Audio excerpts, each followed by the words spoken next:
Play ball.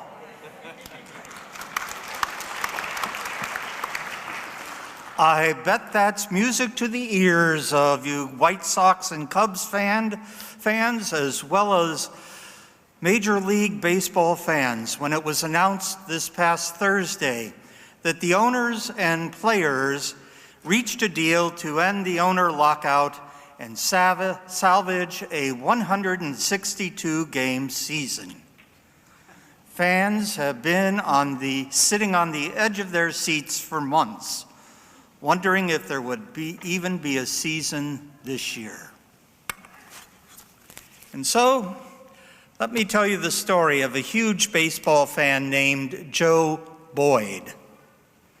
Joe, a middle-aged couch potato, sits in front of his television watching baseball nearly every day.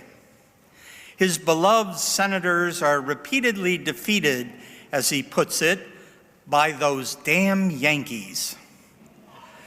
Joe always wanted to play ball, but things just didn't work out that way. Thus, one day in frustration, he says he would sell his soul to the devil to see the Senators finally succeed. Joe's story is told in the Broadway musical, Damn Yankees. Debuting in 1955, there have been several revivals of the popular music. The devil, under the name Mr. Applegate, is listening to Joe and appears quite suddenly to propose a deal. He will transform Joe into a young athlete named Joe Hardy, and he can play for the Senators. But when the season is over, Joe's soul belongs to him. After a moment of thought, Joe agrees and is instantly transformed into a young man again. Joe plays for the Senators, and soon he is making headlines as a star.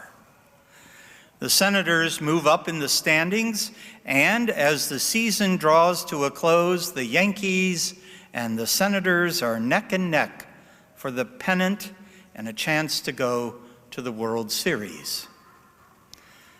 However, Joe misses his old life, so he begins to think how he might get out of his pact with the devil. The whole season comes down to one final game. Whoever wins goes to the World Series. And of course, that last game is between the Senators and the Yankees, and comes down to the last inning and ultimately the last out. The Senators are ahead by 1 run, and a crack of the bat from Yankees' Mickey Mantle sends Joe racing towards the fence. As he runs back, he is transformed into the middle-aged couch potato that he really is.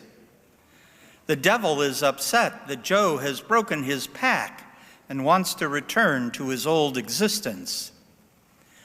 Now, a middle-aged man, Joe still manages to make the catch, crashing through the center field fence in the process, and he keeps running for home for fear that others will discover who he truly is. Joe Boyd's transformation in Damn Yankees was external. On the inside, however, he never changed, and thus he returned to his normal state of life.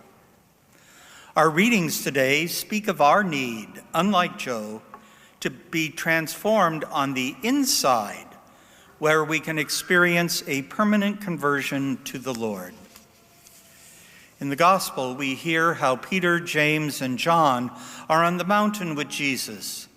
They witness the Lord's physical transformation, his transfiguration. Jesus' new appearance mesmerizes the apostles. A wow experience? The story of the Transfiguration tells us what happened to Jesus, but the more important question is, what happened to those 3 apostles? We know they were amazed, but were they changed in some permanent way by the vision? Certainly, the experience changed their vision of Jesus forever. He would be seen in a new light. They heard the voice from heaven say, "This is my chosen Son, listen to him." Jesus was transfigured, but his temporary physical transformation produced a permanent change of heart for the apostles. Since Lent is our time to be transformed, now is a good time to ask, what transformation do I need?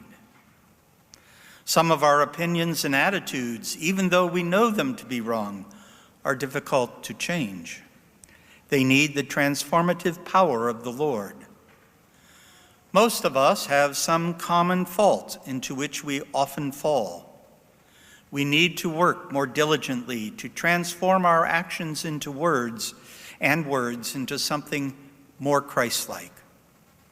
Others still need a transformation in faith to a complete and utter trust in God and not the things of this world.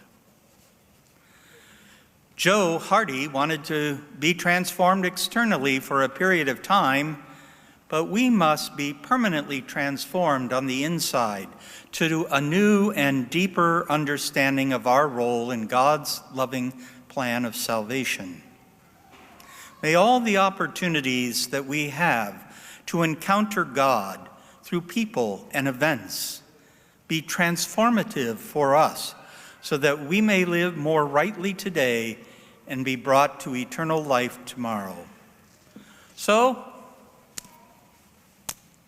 let's hit a home run this Lent by being open to the transforming love of God that enables us to see ourselves and others as we truly are, beloved sons and daughters of God.